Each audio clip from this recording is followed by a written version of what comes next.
अस्सलाम वालेकुम and welcome again to my YouTube channel. आज हम राइबोसोम के बारे में डिस्कशन करेंगे। तो मैंने चैप्टर नंबर 1 शुरू किया है, नेशनल बुक फाउंडेशन या फेडरल बोर्ड बायोलॉजी की जो न्यू बुक है, और उसके अंदर जो चीज़ें डिस्कस किए हैं उसको मैं एक्सप्लेन करने की कोशिश कर रहा हूँ। इससे पिछले जो टॉपिक्स है वो सारे इसी प्लेलिस्ट में है, उसको देख ले और आगे आप लोग राइबोसोम के बारे में डिस्कशन कर ले। ठीक है। सो राइबोसोम के बारे में सबसे पहला पॉइंट मैंने आप लोगों के सामने लिखा है कि ये क्या होता है, is an organelle. Ribosome organelle होता है, ऑर्गेनेली होता है, जिसको आप लोग डिस्कस करते हैं कि माइन्यूट ऑर्गन है, टाइनी ऑर्गन है, स्मॉल ऑर्गन है, और इसका एक स्पेसिफिक रोल होता है। राइबोसोम के बारे में आप लोगों को पता होना चाहिए कि ये बाकी ऑर्गेनेल से डिफरेंट ऐसे है कि इसका मेम्ब्रेन नहीं होता। It is not membrane bounded structure. There is no membrane around ribosome. कोई भी मेम्ब्रेन इसके अराउंड नहीं होता। याद रखना है आप लोगों ने, सिर्फ इस लिहाज से यूनिक नहीं है बल्कि it is found both in prokaryotic cells and eukaryotic cells. Normally तो हम बोलते हैं कि ऑर्गेनेल सारे के सारे कहाँ मौजूद होते हैं, यूकैरियोटिक सेल्स में मौजूद होते हैं, लेकिन जब हम राइबोसोम की बात करते हैं तो प्रोकैरियोटिक सेल और यूकैरियोटिक सेल दोनों में पाया जाता है। ये इस लिहाज से भी क्या होता है, यूनिक होता है। नेक्स्ट पॉइंट आप लोग इसके हवाले से नोट करेंगे कि दे आर रफली स्फेरिकल ग्रैनुलर स्ट्रक्चर। जिस तरह आप लोगों ने वहाँ पर एंडोप्लाज्मिक रेटिकुलम के बारे में पढ़ा था कि वो इंटरकनेक्टेड चैनल्स होते हैं, इसी तरह आप लोगों ने याद रखना है कि राइबोसोम छोटे छोटे ग्रेन्स होते हैं, छोटे छोटे ग्रेन्यूल्स होते हैं, छोटे छोटे दाने लाइक स्ट्रक्चर्स होते हैं। हमें सेल्स के अंदर ऐसे नज़र आ रहे होते हैं। नेक्स्ट पॉइंट आप लोग इसके हवाले से नोट करेंगे कि they are also called Palade granules. Ribosome को हम पैलिडे ग्रेन्यूल्स भी बोलते हैं। इसको असल में पैलिडे ग्रेन्यूल्स इस वजह से बोलते हैं क्योंकि ये किसने डिस्कवर किए थे, डिस्कवर्ड बाय पैलिडे। इस बायोलॉजिस्ट ने डिस्कवर किए थे, तो इस वजह से हम इसको पैलिडे ग्रेन्यूल्स बोलते हैं। नेक्स्ट पॉइंट आप लोगों ने राइबोसोम के हवाले से नोट करना है कि it smallest organelle in a cell. ये ऑर्गेनेल साइज़ के लिहाज से, डेंसिटी के लिहाज से सबसे ज़्यादा स्मॉलेस्ट होता है।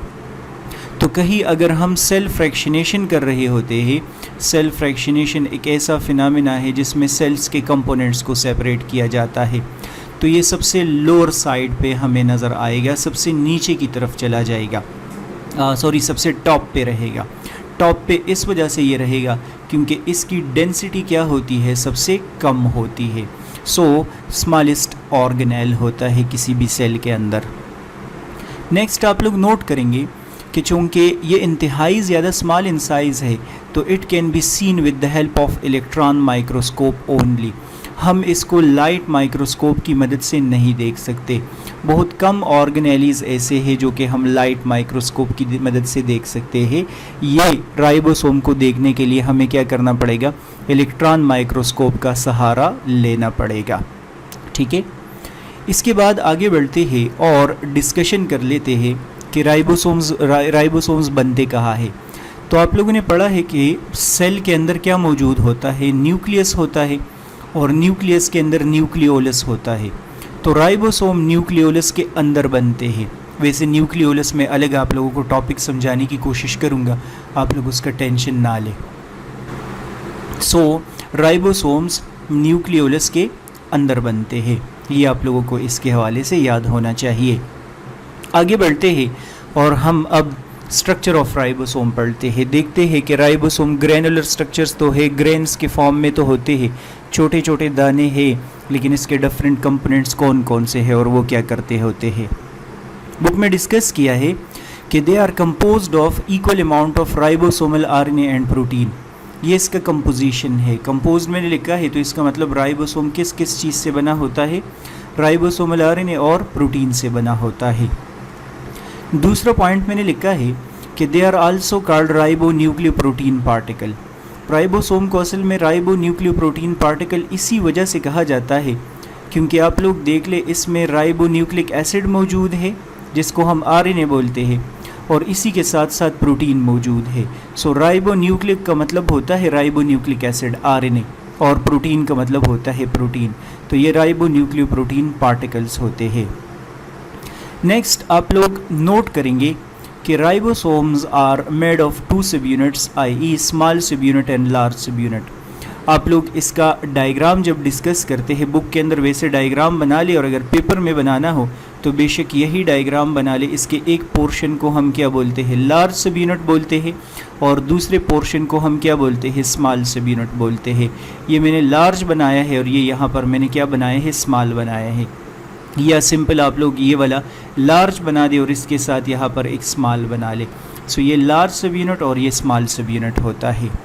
मैंने नेक्स्ट पॉइंट डिस्कस किया है कि यूकैरियोटिक राइबोसोम, ऊपर आप लोगों ने डिस्कस किया ना कि यूकैरियोटिक और प्रोकैरियोटिक राइबोसोम दोनों में पाए जाते हैं। तो मैंने यहाँ पर लिखा है कि eukaryotic ribosome is larger in size while prokaryotic ribosome are smaller in size. ये आप लोगों के लिए फ़र्ज़ है ये वाला पॉइंट। एक बात आप लोगों को पता होनी चाहिए कि यूकैरियोटिक राइबोसोम लार्जर होता है साइज़ में, और उसके साथ मैंने लिखा है 80s इसका साइज़ होता है, जबकि प्रोकैरियोटिक राइबोसोम जो है वो 70s इसका साइज़ होता है। आपको पता होना चाहिए कि एक बायोलॉजिस्ट था, एक साइंटिस्ट था, और उस बंदे का नाम था स्वेडबर्ग। तो उसने क्या किया था, उसने राइबोसोम के लिए सेडिमेंटेशन रेट फाइंड आउट किया था, और उस सेडिमेंटेशन रेट का यूनिट उन्होंने क्या नाम रखा, उन्होंने इसका स्वेडबर्ग नाम रखा था। तो सेडिमेंटेशन रेट होता है जो सेंट्रीफ्यूज मशीन के अंदर इसका रेट होता है, उसको हम स्वेडबर्ग बोलते हैं। तो ये जो 80s में S आ रहा है, इस S का मतलब साइज़ नहीं है, इसका मतलब है स्वेडबर्ग, जो कि बंदे का नाम था, और इस केस में हम इसको सेडिमेंटेशन रेट बोलते हैं। जो 70s में S आ रहा है, इसको हम क्या बोलते हैं, इसको हम सेडिमेंटेशन रेट स्वेडबर्ग हम इसको नाम देते हैं। अब जो स्वेडबर्ग था उसने यूकैरियोटिक राइबोसोम को जब चेक किया तो उसके लिए वैल्यू 80s आ गई, और प्रोकैरियोटिक राइबोसोम के लिए वैल्यू उसके पास क्या आ गई, 70s आ गई। फिर उन्होंने ऐसा किया कि यूकैरियोटिक राइबोसोम और प्रोकैरियोटिक राइबोसोम के स्मॉल सब यूनिट और लार्ज सब यूनिट को क्या कर दिया, अलग अलग कर दिया। तो उसके वैल्यूज़ उनके पास अलग आ गई। फॉर एग्ज़ाम्पल यहाँ पर आप लोग ज़रा देखेंगे, जब उन्होंने क्या किया, यूकैरियोटिक राइबोसोम लिया जिसके लिए स्वेडबर्ग वैल्यू कितनी है, 80s। जब उसके लिए सेडिमेंटेशन रेट फाइंड आउट किया तो स्मॉल सब यूनिट के लिए वैल्यू जो है वो 40s आ गई उनके पास, और लार्ज सब यूनिट के लिए जो वैल्यू है वो 50s आ गई। इसको अलग अलग कर दिया।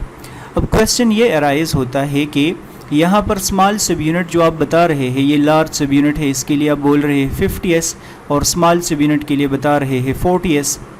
सो ये वैसे 60s है, लार्ज सब यूनिट का आप लोग 60s कर दे, ये मैंने गलती की है। तो अब ये जो वैल्यू आ गई है ये तो 100s बनती है।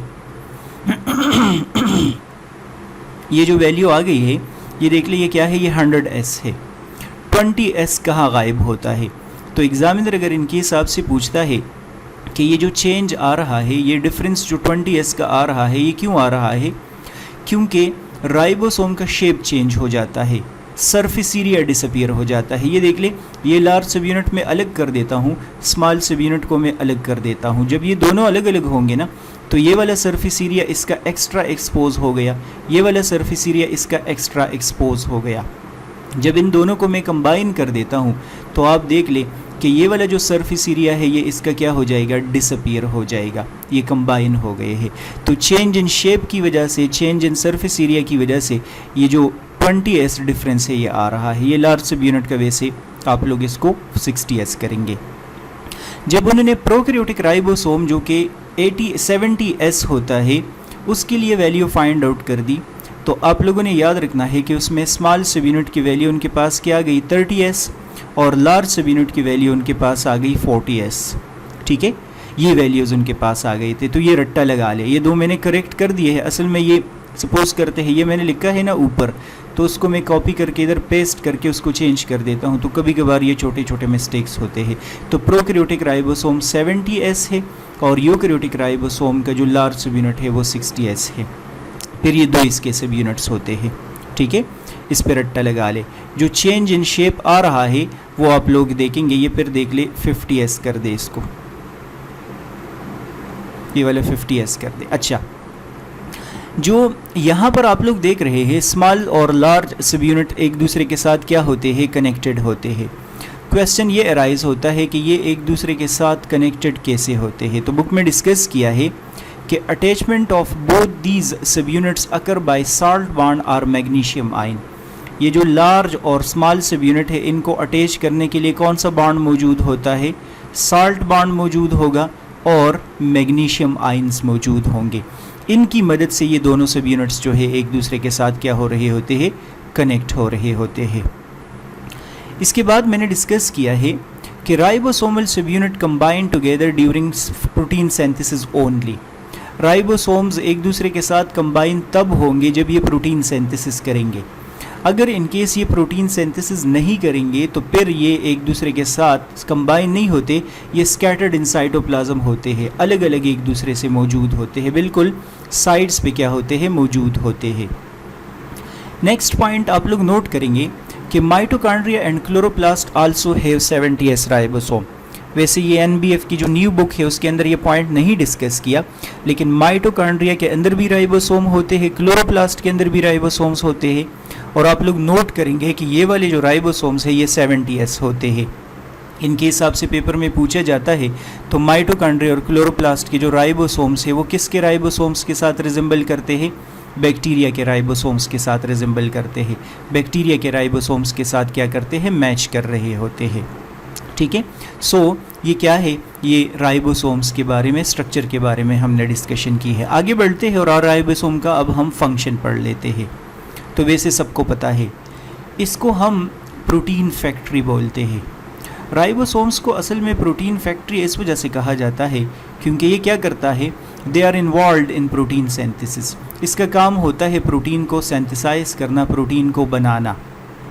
मैंने आप लोगों को पहले भी बताया था कि प्रोटीन सिंथेसिस का जो प्रोसेस है, जब आप लोग उसको डिटेल में आगे जाके पढ़ेंगे तो आप लोग डिस्कस करेंगे कि ये 2 स्टेप्स में अकर होता है। उसमें से एक स्टेप को हम बोलते हैं ट्रांसक्रिप्शन और दूसरे को हम क्या नाम देते हैं, ट्रांसलेशन। तो राइबोसोम के ऊपर जो प्रोटीन सिंथेसिस का प्रोसेस होता है वो सिर्फ और सिर्फ ट्रांसलेशन होता है। तो एग्जामिनर आपको कंफ्यूज कर सकता है, वो प्रोटीन सिंथेसिस की जगह ट्रांसलेशन लिखेगा तो प्रोटीन सिंथेसिस का मतलब आप लोग ट्रांसलेशन ही ले। नेक्स्ट मैंने लिखा है कि sometimes many ribosomes get connected with one messenger RNA, it is called polyribosome और पॉलीसोम। 2023 के पेपर में ये क्वेश्चन आया है कि एक मैसेंजर आरएनए के साथ अक्सर क्या होता है, बहुत सारे राइबोसोम्स क्या हो जाते हैं, अटैच्ड हो जाते हैं। तो ऐसे क्लस्टर को, ऐसे कॉम्प्लेक्स को हम क्या बोलते हैं, पॉलीराइबोसोम या पॉलीसोम बोलते हैं। अब ये क्यों बनता है, पॉलीराइबोसोम या पॉलीसोम क्यों बनता है? तो बुक में डिस्कस किया है कि polysome form same polypeptide chain from one messenger RNA in short time. ये मैसेंजर आरएनए बाहर निकल आया है, अभी एक पॉलीपेप्टाइड चेन बनाएगा, एक प्रोटीन बनाएगा। लेकिन अगर ज़्यादा बनाने हो तो इसके साथ यहाँ पर ज़्यादा राइबोसोम्स अटैच हो जाएंगे, तो हर एक राइबोसोम क्या करना शुरू कर देगा, ये अलग अलग इससे पॉलीपेप्टाइड चेन बनाना शुरू कर देगा। तो आप समझिए यहाँ पर 4 पॉलीपेप्टाइड चेन जो है वो क्या हो जाएंगे, वो बन जाएंगे। मेरे ख्याल में क्या आसान है, समराइज़ करने की कोई ज़रूरत ज़्यादा नहीं होगी। अगर आप लोगों को लगता है कि फ़ायदा हो रहा है तो लाइक, सब्सक्राइब, शेयर ज़रूर कर लें अपने फ्रेंड्स के साथ भी, और कमेंट्स में भी मुझे इन्फॉर्म कर दें। नेक्स्ट वीडियो लेक्चर आप लोग देख लें। गुड बाय, अल्लाह हाफिज़।